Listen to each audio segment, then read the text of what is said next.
大的这个台风，台风不是在月10的路吗？你看。哦，它水来，这个好厉害，来，我们家的。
إن الله بالمرصاد. جزائر، تونس، ليبيا، رميتم الناس هؤلاء المساكين في الصحراء، حرق الله دياركم.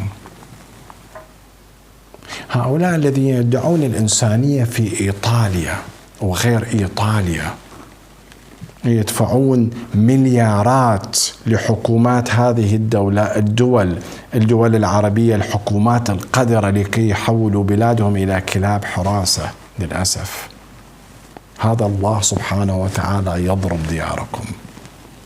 إن الله بالمرصاد. أريد أقول لكل مسلم، بالذات الجزائر، بالذات تونس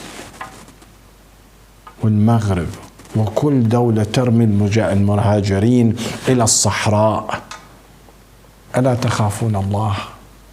أنا ما أريد أقول لملك المغرب أو لحاكم تونس أو حاكم الجزائر، هؤلاء أعلم أنهم لا يخافون الله ولا حياة لمن تنادي. وأريد أقول إلى المسلمين الذين يذهبون إلى المساجد، ألا تخافون الله؟ ألا تخافون الله؟ أي صلاة تريدوها تقبل منكم وهؤلاء يرمون بهذا الشكل؟ أي إله ظالم سيقبل صلاتكم ويقبل فعلكم هذا؟ أنتم من اختارتم الحاكم، هذا الحاكم اليوم لا يرميهم بيده، يرميه بأبنائكم من أبناء الشرطة والجيش، صح ولا لا؟ هذا الحاكم أنتم اختارتوه اليوم، وتذهبون لتصلوا أمام رجل دين ما يعرف الله، لأنه لو كان يعرف الله لصرخ في صلاة الجمعة وقال إن هذا الحاكم ظالم، اتركوا الصلاة وتعالوا نسقط الحكومة. فلا عتب على الحاكم ولا عتب على رجل الدين، فكلاهما خونة، ولكن العتب على المسلمين الذين يذهبون للصلاة. كيف سيرضى الله بهذا الفعل؟ هذا العذاب نزل في الديار. وهنا أريد تحدي لرجال دينكم وأقول: قرآنكم قال: وما كنا بمعذبين حتى نبعث رسولا. وها هو العذاب قد نزل. الحرب العالمية الثالثة على وشك، كورونا دمرت البلاد، وهذه الكوارث الطبيعية كما شاهدتموها ومستمرة. أليس هذا عذاب يا رجال الدين؟ فأين الرسول؟ أين الإمام المهدي؟